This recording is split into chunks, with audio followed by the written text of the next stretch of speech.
그래서 인공지능, 머신러닝, 딥러닝 이런 용어들은 많이 사용되잖아요. 이 용어들에 대해서 한번 얘기를 하고 갈게요. 무엇인지요. 보면은 인공지능은요, 밥통을 예를 들게요. 그래서 밥을 할 때는 그거잖아요. 쌀을 씻고 물을 부어가지고 그 다음에 올리고 그 다음에 끓으면 잽싸게 끄면 안 되고 되게 약하게 해가지고 약한 채로 뜸을 들이는 걸 한 10분 정도 하고 그거 잘해야 되잖아요. 근데 저보고 만약에 인공지능 밥통을 만들려고 그러잖아요. 그러면은 아마 저는 밥솥에다가 온도 센서하고 압력 센서 2개 설치하고요. 그래서 온도가 몇 도가 되고 압력이 뭐가 되면 어쩌고저쩌고 하는 것을 로직으로 짤 거예요. 그래서 100도가 되면은 끓는 거니까 끓는 게 100도잖아요. 되면은 파워를 내리되 아예 끄면 안 되고 어느 정도만 하고 그거를 10분 동안 유지하고 그런 식으로 한 식으로 제가 로직을 짤 거예요. 그런데 어쨌든 간에 그 로직을 짜가지고 인공지능 밥통을 만들었어요. 그리고 나서 보면은 기계가 혼자서 밥을 하잖아요. 근데 그 안에 들어간 로직은 동작하는 방식은 사람이 로직을 만들었건 아니면은 어떤 식으로 걔가 뭔가 데이터에서 배워본 관계없이 밖에서 보면은 기계가 알아서 혼자 하잖아요. 자동화돼서 하면은 그거를 인공지능이라고 얘기해요. 예, 그래서 인공지능이라고 하면 하여간에 기계가 스스로 한다 해요. 그래서 두 가지 접근 방식이 있어요. 하나는 로직을 스스로 디파인 해가지고 하는 그런 경우요. 그걸 지식 기반이라고 그러고요. 하나는 데이터를 기반으로 하는 게 있어요. 그래서 이렇게 전문가의 지식을 하드코딩 할 수 있고요. 아까 규레이가 그랬잖아요. 왠지 모르지만 전문가가 이거 익은 거 안 익은 거 근데 왜 이건 익은 거고 이건 안 익은 거야? 라고 했더니 나도 몰랐는데 크기가 7점으로 기준으로 하면 돼. 해서 전문가의 지식을 내려 그 디파인하고 그거를 그 로직을 코딩하는 경우. 그렇게 그런 지식 기반이 있고요. 스킬과 같이. 그 다음에 데이터에서 로직을 찾는 경우. 지금 예를 들었던 그 사과의 경우처럼 해요. 근데 어쨌든 밖에서 보면은 결과적으로 보면은 얘네들은 진짜 기계가 스스로 알아서 하네 하면은 죄다 인공지능입니다. 그리고 머신러닝은요 인공지능의 한 분야예요. 그래서 가자면요 데이터 기반으로 하는 모든 것은 다 머신러닝이에요. 그래서 보통 이 머신러닝을 다루는 학문이 통계학이에요. 숫자를 가지고 데이터를 가지고 거기서 가치를 끄집어내는 그런 학문이거든요. 그래서 이 머신러닝 방법에는 아주 수많은 방법이 있어요. 여기 적어놓은 거는 SVM, 그다음에 디시전 트리, 그다음에 랜덤 포레스트 베이시엄 뭐 이런 것들이 있는데 이런 방법들이 다 잘 동작하고 현재 실무에서 다 쓰이는 방법들이에요. 아주 잘 돼요. 그리고 그 중에 하나가 뉴럴넷이 있어요. 그래서 보통 머신러닝의 전문가라고 하면은 이런 기법들 20개쯤은 손에 있고 얘네들이 어떻게 좋고 데이터 어떤 경우하고 목적 이럴 때 뭐를 써야 되고 이런 것들이 있는 사람들을 보통 머신러닝 전문가라고 그래요. 그런데 이런 많은 방법들 중에 하나가 뉴럴넷이 있어요. 신경망이고요. 그래서 딥러닝은 신경망 이용한 머신러닝의 한 방법이에요. 그 중에 머신러닝 중에 하나예요. 그래서 신경망의 은닉층 뭐냐면은 얘는 입력으로 사용돼서 입력층, 맨 뒤는 출력으로 사용돼서 출력층. 그 다음에 중간에는 입력과 출력이 밖에서 안 보인다고 해서 얘를 숨겨져 있다고 해서 은닉층, 히든 레이어라고 해요. 그런데 히든 레이어가 여기가 많아서 딥하다고 그래가지고 얘를 딥러닝이라고 얘기를 해요. 근데 저 같은 경우에 대학원에서 석박사를 이 신경망을 했어요. 인공지능을 했고요. 그래서 제가 할 때 당시에는 머신의 기법도 잔뜩 다 공부했어야 되고요. 신경망도 요거 한 종류가 아니라 한 10대 개는 다 공부했어야 했어요. 근데 지금 그런 거 다 모르고 그냥 단지 이 MLP라고 하는 요거 하나만 하면 되거든요. 그런데 한 꽤나 20년 전 그쯤에 그때 인공지능 세탁기 뭐 퍼지 어쩌고 그런 거 잔뜩 있었잖아요. 그러다가 걔네들이 싹 없어졌어요. 그래서 걔네들이 한번 붐이 불었었어요. 인공지능 붐이. 이게 20년 전, 25년 전이니까 여기 계신 분들이 지금 30 안 되신 분들은 모르실 수 있네요. 어쨌든 붐이 한번 불었어요. 그런데 안 되고 안 되니까 아예 안 되는 거잖아 하고 나가지고 AI라든지 뉴럴넷이라든지 퍼진이 이거 붙이면 전혀 안 됐어요. 그런데 요거를 설명해야 되나? 맞아. 이 페이지에서 얘는 이미지 넷이라는 데이터베이스가 있어요. 데이터베이스는 뭐냐면 그냥 현실에 있는 걸 사진을 찍어 놓고요. 그 사진에 대해서 얘는 고양이야, 강아지야, 컵이야, 책상이야, 의자라고 거기다가 이렇게 레이블을 붙여놨어요. 그런 게 이미지 넷이라는 그런 데이터고요. 그 다음에 그걸 보여주면서 이게 뭐야 라고 분류해보는 대회가 있어요. 그 대회에서의 성적들이에요. 그래서 2010년도 같은 경우에는 우승한 게 한 73%로 우승했어요. 100개 주면은 73개, 73개 정도 맞히는 게 그 최고의 성능이었고요. 그러다가 2012년도에 갑자기 다른 애들은 70% 중반에 있는데 갑자기 85% 정도로 우승을 했어요. 보통 그렇잖아요. 가장 최고로 잘하는 것과 2등, 3등은 아주 아주 미세한 그 성적 차이거든요. 근데 갑자기 얘가 뭐가 튀어나오더니 10% 이상으로 우승을 했잖아요. 근데 너 뭐야 그랬더니 신경망으로 했어. 신경망? 그거 안 되는 거잖아. 실패한 거잖아. 이미 망한 거잖아. 라고 했는데 결과가 나왔잖아요. 근데 그 다음에 그 색깔이 뭐냐면요. 이 파란색은 기존의 컴퓨터 기전 방식으로 했던 것이고 요 색깔은 그 신경망으로 한 거고요. 근데 2013년이 되니까 대부분이 신경망으로 출전했고 기존 방법으로 조금 했어요. 그런데 성능을 보면은 이제 90% 가까이 1년 사이에 그 성능이 개선인데 얘네들은 거의 미미하겠죠. 그리고 나서 1년이 지나니까 기존 방식이 싹 없어졌어요. 그래서 신경망 망한 건데 이거 돼. 그래서 성능이 진짜 돼. 그래서 2012년도가 AI가 부활한 때였어요. 그런데 AI가 부활했고 그 다음에 저 같은 경우에도 제가 2005년도에 학교에서 나왔는데요. 제 전공을 가지고 취직할 수 있는 곳이 아예 없었어요. 대한민국에요. 그렇다고 제가 뭐 외국 가거나 아니면 뭐 그 학교에 남을 것도 아니고 그래서 제 전공을 포기하고 저는 소프트웨어 개발자, 서버 개발자로 그쪽 올인했어요. 그러다 인생이 망가질까 싶어가지고 실제로 삼성전자 인터뷰 봤는데요. 임도영 씨가 우리 회사에서 뭘 할 수 있어요가 제 면접 질문이었어요. 그리고 대답 못했어요. 제 전공을 가지고 할 수 있는 게 뭔지 몰라가지고. 그리고 나가지고 2012년도 되면서 이때부터 학계에서는 이게 조짐이 이상하다는 게 있고 그러면서 점점 몇 년 지나면서 이게 딥러닝 그 얘기가 나왔잖아요. 그래서 뭐야 하고 들여다봤더니 옛날 그냥 MLP예요. 다른 게 없어요. 그런데 MLP라는 용어는 전혀 싹 없어지고 지금은 전부 다 딥러닝이잖아요. 그러니까 그 이유는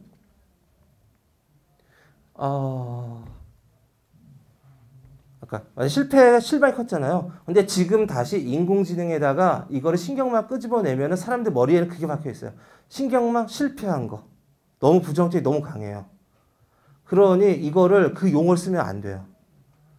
그래서 이 용어 내고 새로운 용어를 갖다 붙여야 되는데 사실은 제가 보기엔 빅러닝이 더 맞아요. 그런데 빅은 선점당했어요. 빅데이터.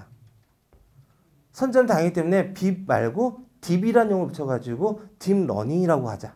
그 다음에 제가 오늘 아까도 DNN이라고 딥뉴럴넷이라고 그랬잖아요. 그 용어들조차도 잘 안 쓰려고 그래요. 다 그냥 딥러닝으로 얘기를 해요. 그래서 예전에 있던 그냥 신경망인데 이게 일종의 비즈니스 워드예요. 붕어드예요. 새로 이것들을 활성화를 시켜야 되는데 신경망을 붙이는 순간 그거 안 되는 거자가 튀어나오거든요. 그러니까 그러지 말고 얘네들을 그냥 딥러닝이라고 아예 새로운 것이런처럼 그렇게 하자는 거였어요. 근데 예전에 안 됐는데 지금 왜 되느냐 그거잖아요. 똑같은 거라면서요. 근데 세 가지 이유가 있어요. 하나는 빅데이터 덕분이에요. 빅데이터가 뭐냐면요. 빅데이터가 그게 생기게 된 게 구글이 검색 엔진 회사잖아요. 근데 지금 이제 검색 엔진뿐만 아니라 막 완전히 IT의 모든 것들을 다 섭렵하고 있잖아요. 근데 검색 엔진으로서 걔 성능이 좋았고 성능이 좋았는데 상당히 미친 짓을 했어요. 걔네들이요. 보통 검색이라는 건 데이터를 모아요. 데이터를 모은 다음에 검색 요청이 오면 그 검색에서 찾아요. 그래서 보통의 그런 엔진들은 찾는 걸 얼마나 효율적으로 빨리 찾을까 그거를 해놨어요. 그런데 걔네들이 아주 미친 짓이라는 표현을 밖에 잘 순화시킬 용어가 없는데요. 미리 찾을 거에 대해서 그러니까 사과를 예를 들면요. 사과가 검색어가 들어오면 그때부터 사과가 들어간 데이터를 찾는 게 아니라 그걸 미리 찾아놓고 저장을 해놨어요. 그리고 사과랑 검색어 오면은 그 저장해 놓은 걸 그냥 줬어요. 검색된 결과를. 그런데 지금도 구글링 많이 하시잖아요. 그러면 거기에 입력하는 수 있는 검색 종류가 한두 가지가 아니잖아요. 어마어마하잖아요. 그래서 그거를 하려면은 기존의 컴퓨터 시스템을 못 하겠다. 그래서 구글 내부에서 그거를 데이터를 저장할 수 있고, 그 다음에 저장한 양도 어마어마해야 되잖아요. 저장을 할 수 있고, 또 그 정도를 계산할 수 있는 시스템을 스스로 개발했어요. 구글 내부에서. 일반 컴퓨터 시스템이 아니라. 그리고 나서 그런 검색으로 서비스를 하고 있다가 그 자기들이 쓰고 있는 파일 시스템하고 검색하는 방법을 논문을 2개를 발표했어요. 오픈했어요. 그리고 그걸 야후가 구현을 했어요. 그 논문대로. 그래서 구현한 이름이 하둡하고 하둡 파일 시스템이에요. 그거가 나오면서 하둡하고 하둡 파일 시스템이 나오면서 이제 빅데이터라는 게 빅데이터 에코시스템이라 가지고 그쪽에 있는 시스템 솔루션들이 개수를 세지 못하죠. 그게 엄청 하면서 빅데이터가 펑 터졌어요. 그래서 그 전에는요. 뭐 로그 데이터 같은 경우에는요. 보통 그러거든요. 뭐 오라클이라든지 거기도 데이터 건수가 1000만 건까지는 괜찮아. 근데 1000만 건이 넘어가면 신경을 쓰게 되고 얘가 1억 건, 10억 건 단위 되면은 상당히 이게 크리티컬해지고 100억 건은 안 가요. 그렇기 때문에 로그가 쌓이는 것들은 보통 요즘 시스템에 웬만하면 커도 하루에 한 달만 쌓여도 1억 건은 그냥 훅 넘어가요. 그러니까 그런 데이터가 있어도 얘네들은 저장할 곳도 없고 저장을 해봤자 쓰지도 못해요. 그래서 다 버렸어요. 그전에는. 빅데이터 시스템이 나오기 전에. 근데 빅데이터 시스템이 나오고 나서 이제 데이터를 쌓기도 하고 그 다음에 얘네들을 계산을 할 수도 있어요. 그래서 구글 얘기 잠깐 하는데 구글이 걔네들은 있는 시장 보통 다른 업체들은 그냥 얼마만큼 시장이 있으면 거기에 내가 얼마만큼 점유할 거잖아요. 근데 구글은 특정 목적을 위해 가지고 그런 빅데이터를 지들이 만들고 시장을 새로 만들어 버렸어요. 거기에서는 또 그 선점하고 있고요. 어쨌든 그래서 그 빅데이터가 탄생하면서 데이터가 쌓이기 시작했어요. 그래서 이 딥러닝의 가장 큰 단점은 데이터이고 그 데이터가 많아야 되고 그 다음에 데이터가 양질해야 되고 그래서 일단 데이터가 예전에 없었는데 데이터가 쌓여서 있게 됐고요. 그 다음에 딥러닝의 강자가 또 구글이에요. 그래서 정확히는 저도 확인 안 해봤지만 그런 얘기를 들었어요. 우리가 구글에 있는 메일을 쓰고 그 다음에 저장 공간 쓰잖아요. 그것도 메일 같은 경우에는 무료로 쓰잖아요. 거기 동의 약관에 그 데이터를 구글 내부에서는 사용합니다라고. 그래서 이 데이터가 얼마나 중요하냐면 대한민국이라든지 아니면 전 세계에서 딥러닝을 잘하는 회사들을 보면은 공통점이 있어요. 지금 구글 딥러닝 잘한다고 그러고, 아마존 잘한다고 그러고, 애플 잘한다고 그러고, 페이스북 잘한다고 그러고, 그러잖아요. 그 다음에 국내에 보면은 NHN, 그 다음에 카카오 잘한다고 그러잖아요. 얘네들 지금 부른 거에 공통점이 데이터를 이미 갖고 있는 애들이에요. 삼성전자 모바일에 들어간 게 빅스비로 알고 있어요. 그래서 2017년도 7에 빅스비가 출시되고 거의 망한 걸로 알는데 하여간에 그쪽에 그 책임자가 제가 지인이어가지고 물어봤어요. 그래서 궁금하잖아요. 너희 조직에 리서처가 몇 명이나 해서 몇 명 있대요. 그렇구나. 그런데 그건 알겠는데 데이터는 어떻게 마련했어? 그 데이터 없잖아. 근데 알바 200명을 6개월 썼대요. 그래서 200명에서 6개월이면은 그 비용이 아무리 들어도 이제 10억 단위거든요. 그래서 이제 그 빅데이터를 잘하는 기업체의 공통점은 하나는 데이터를 갖고 있든지 아니면 데이터를 만들 돈이 있든지. 그래서 지금 다 이제 국내에서도 빅데이터, 딥러닝을 잘하고 뭔가 결과를 내는 거 보면 둘 중에 하나예요. 그러니까 NH하고 카카오는 데이터가 있어요. 나머지는 돈이 있어요. 그래서 딥러닝의 가장 큰 단점은 비싸요. 데이터가 비싸요.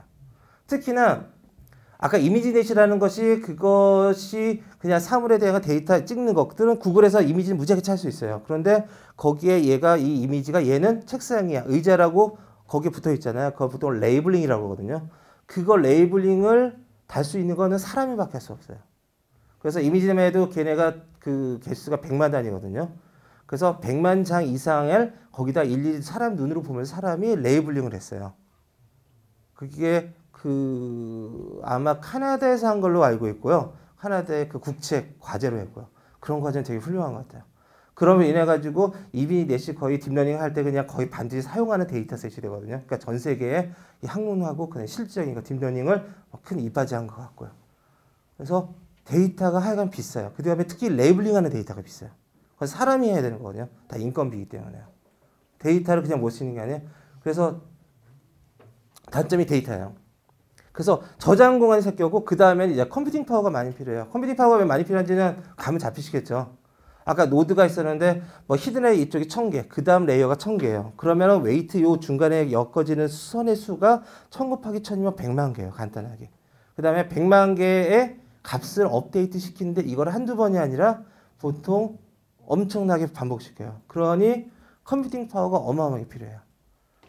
그리고 세 번째는 저기요, 몇 가지 알고리즘들이 개선됐어요. 실제로. 근데 그 알고리즘 개선한 거 보면 너무 단순한 건데, 그래서 알고리즘 개선돼서 요 세 가지 요인으로 인해 가지고 20, 30년 전에는 신경망이 잘 안 되던 것이 지금은 결과를 보이고 실제로 이게 상용화되고 하니까 아, 이거가 해보자라는 게 있어요. 그래서 실망했던 용어 대신 붐을 일으킨 용어고요. 그 다음에 컴퓨팅 파워에서 특이한 거 보면은 엔비디아라는 회사는 지금은 이제 되게 유명해졌어요. 그 전에는 그냥 컴퓨터 그래픽 카드 회사였어요. 뭐냐면은 컴퓨터마다 모니터 연결해주는 그거를 그래픽 카드라고 그러거든요. 그래서 그냥 컴퓨터 디바이스의 부품 업체였는데 이게 2012년도에 이게 나오고 나가지고 걔네들 살펴보니까 너무나 이게 계산량이 많은 이런 것들이 하고 이게 계속 띄울 것 같아. 근데 이거 봤더니 대부분의 계산이 곱셈과 덧셈이에요. 그 다음에 동시에 여러 개를 같이 해야 돼요. 근데 걔네 디바이스가 그런 거 하는 거거든요. 그래서 그래픽 카드가 좋을수록 모니터에다 그림을 아주 선명하게 그려주는 그거거든요. 그래? 그러면은 너희 딥러닝 할 때 이런 그래픽 카드 써봐. 그런데 이거 건드리기 힘들잖아요. 그러니까 쿠다라고 랭귀지를 하나 만들었어요. 너희 파이썬이니 아니면 C라든지 거기에서 이거를 재활용 어렵지. 그러면 쿠다라는 걸 하나 중간에 만들어 놨어. 이거를 호출시키면 너희가 쉽게 쓸 수 있을 거야. 라고 해서 지금 이제 컴퓨팅 파워 때문에 무조건 GPU가 무조건 사용돼요. 그 다음에 작년에 비트코인 덕분에 어마어마하게 했죠. 그래서 하여간에 지금은 이 GPU 없이는 딥러닝 못하고요. 그러니까 서버로 돌리는 게 컴퓨팅 파워가 그래요. 이거를 엔터를 쳐놓고 나서 결과를 보는데 2시간, 3시간쯤 걸려요. 그 다음에 그걸 보고 다시 뭔가 수정해가지고 또 하고 그렇게 해요. 그런데 이 GPU를 달지 않으면 시간이 한 20, 30배 더 걸려요. 그러니까 2, 3시간이 이제 60, 70시간이 되잖아요. 60, 70시간이면 3일이잖아요. 보통 이런 걸 할 때 엔터 쳐놓고 나서 2시간 뒤에 한번 보는 것도 너무 길다고 느끼거든요. 근데 엔터 한번 쳐놓고 3일을 기다려서 결과를 확인하고 또 뭔가 수정하고 또 엔터 쳐서 3일이면 작업 못해요. 그러니까 무조건 GPU 꼽아야 돼요. 그리고 GPU 값이 보통 150 막 그러거든요. 근데 이거를 지금은 좀 풀렸어요. 비트코인이 한참일 때는 그 GPU를 못 썼어요. 그래서 올해 2018년도에 그런 거지만 2017년도에는요. 그러니까 미국 IT 기업들의 그 주가 총액을 보면은 애플이나 페이스북이나 이런 회사들이 그냥 주가 총액 올라가는 거 너무 당연하잖아요. MS니 그런 것들이요. 근데 재밌게도 엔비디아가 7번째 했어요. 단지 GPU 하는 것 같고요. 그래서 그리고 전 세계에서 이제 딥러닝 관련해가지고 컨퍼런스 하잖아요. 엔비디아에서 하는 게 가장 경품이 좋아요. 그리고 가장 내용이 좋아요. 특이하게 딥러닝 하는 그런 구글이나 뭐나 보다도 그래서 저 같은 경우에도 엔비디아 컨퍼런스는 유심히 보고 있다가 어떻게 한국에서 하면은 그래서 그 내용도 좋고 경품도 좋고 가장 화려하고 그래서 정말 딥러닝은 엔비디아 돈 벌고 있구나라는 그런 느낌이 들어요. 그래서 다시 AI, ML, DL 요거를 다시 정리해 보면요. 하여간에 인간이 고안한 기계가 뭔가를 알아서 하면 AI예요. 그런데 그 중에 AI의 한 서브셋으로 머신러닝이 있어요. 데이터를 기반으로 하는 게 머신러닝이 있고요. 근데 머신러닝 중에 신경만 쓴 게 단지 딥러닝이에요. 그러니까 서브셋이에요. 그래서 이 세 가지는 달라요. AI, 머신러닝, 딥러닝 아예 다른 용어예요. 그런데 사람들은 이 다른 용어를 그냥 딥러닝을 지칭해서 하나로 다 써요. 그래서 요즘엔 좀 없어지만 작년 같은 경우에는 학원에서 머신러닝을 가르친다고 그러고 그러면 제 지인들은 이거 추천 이거 어때? 라고 보면은 진짜 머신러닝 가르치고 있어요. 그러니까 다시 요즘 화제가 되는 건 딥러닝이거든요. 여기 아니야. 근데 거짓말하는 건 아니죠. 근데 우리가 머신러닝을 하면은 요즘에 뭐 인공지능 갖고 뭐 한다는 걔네들을 가르치는 거잖아요. 기존에 해왔던 그 머신러닝이 아닌. 그런데 요즘에는 학원들에서 많이 없어졌는데요. 작년까지만 해도 AI 머신러닝 가르친다고 해서 진짜 딴 거 가르쳤었어요. 그래서 지금 얘기하는 것들은 전부 다 딥러닝입니다. 지금 세상에서 그렇게 화두가 되고 있는 거는요. 그래서 딥러닝 하는 사람들을 미워하는 사람들이 꽤 많아요. 아까 컴퓨터 비전 얘기했잖아요. 컴퓨터 비전도 하나의 학문 분야고요. 보통 대학교에 가면은 보통 컴퓨터 사이언스 가면은 연구실로 하나 있어요. 그래서 컴퓨터 비전을 거의 20, 30년 동안 연구하던 분들이에요. 근데 갑자기 딥러닝이 나타났고 무식하게 입출력만 줬더니 자기가 평생 했던 것보다 더 잘해. 기분 좋을 수가 없죠. 그래도 컴퓨터 비전은 빨리 넘어왔어요. 딥러닝으로. 그래서 컴퓨터 비전 쪽은 이제 컴퓨터 다 딥러닝 하고 있어요. 그래서 예전 거 버리고. 그런데 그거 외에도 하여간 지금 접하는 것들, 특히나 자연어처리 연구실. NLP 같은 경우에도 그것도 몇십 년대 학문 분야거든요. 그런데 구글 번역이 2016년도 11월로 기억돼요. 제 와이프가 수시로 저한테 번역해달라 가지고서는 나 구글 번역을 번역하면 좋은 점이 단어는 다 찾아주거든요. 일일이 하나 안 찾고. 그 다음에 그 단어 찾은 거 갖고 제가 하는데 어느 순간 번역이 하루아침에 엄청 좋아졌어요. 그래서 찾아보니까 구글이 딥러닝으로 한 그런 번역을 그때 적용했다고. 그런데 물론 그런 걸 하려면 그쪽 도메인 지식도 많이 알아야 돼요. 그런데 NLP 그 자연어 처리를 평생 연구대에서 봤는데 그거 잘 모르는 사람이 했는데 자기들보다 성능이 더 좋아. 그 다음에 통계 쪽으로 해가지고 이쪽으로 해가지고 데이터 처리해서 이러고 하고 있는데 그냥 딥러닝 가져와서 했더니 결과가 더 좋아. 그래서 사실 그런 분들 입장에서 보면은 되게 싫죠. 그래서 이거는 저도 겪고 있습니다. 이런 현상. 그래서 되게 조심해요. 이걸로 하면 더 잘 됩니다. 그런 얘기 안 하고요. 그냥 훌륭합니다. 그래서 뒤에서 얘기하겠지만 뒤에서 얘기하진 않. 그 얘기하고. 그래서 전체를 보면요, 이 AI란 참 큰 영역이 있으면 그 중에 일부가 머신러닝이고요. 그러니까 이 밖은 이제 지식 기반이고 그 안이 데이터 기반이고요. 그 다음에 데이터를 갖고 뭔가 하는 건 전부 다 머신러닝인데 그 중에서 신경마로 하는 게 딥러닝이에요.